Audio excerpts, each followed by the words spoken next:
You can tell your work colleague is struggling to cope. You've noticed changes in their behaviour over the last few weeks. You're concerned about them, but you don't ask, "Are you okay?" Or, "How are you today?" Why are you frightened to ask? My clients and my research tell me that the biggest reason people have for not asking after someone else they're concerned about is that they're frightened the person will say, "No, I'm not okay." And then they won't know what to do. They don't have the answers. They don't know how to help the person. But what if I told you, you don't have to have the answers or the solutions? So if a colleague tells you they're not doing okay, the first thing I'd say is hallelujah. Hallelujah, because they've opened up to you. It shows they feel safe enough with you. They trust you enough to actually be honest about how things really are for them.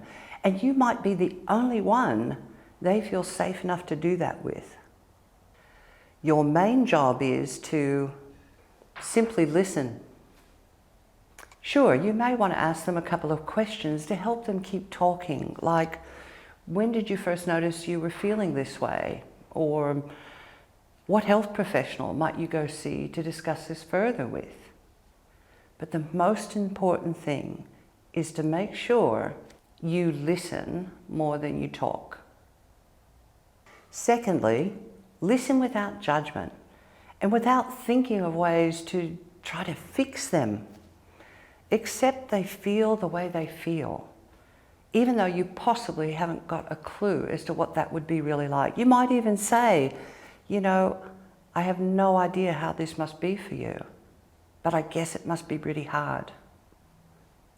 If they ask for ideas, by all means, share what ideas you have. But if they don't ask for them, please don't offer them quick fixes.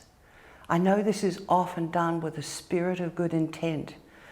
To this person you're speaking with, they can be left feeling that you're somehow smarter than they are, or that if they had just thought of these ideas themselves, they wouldn't be feeling the way they do. And I get it. I get that you want to help and that you're saying these things with good intent. But sadly, when we try to fix or tell other people what to do to help themselves, we create more emotional distance between ourselves and them. And remember how wonderful it is that they have chosen you because they feel safe and trust you to share how they really feel.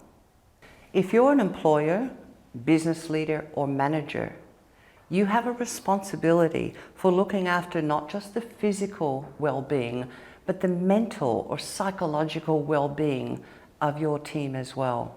And this includes being able to have these sorts of conversations with them, to have the skills and the confidence to have these tough but really vital conversations. And in fact, I think everyone in every workplace should have these skills.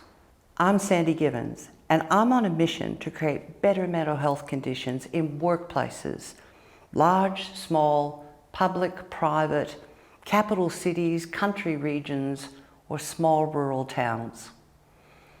As a workplace mental health specialist, someone qualified in mental health first aid, and also someone with lived experience of mental illness, I am committed to saving lives.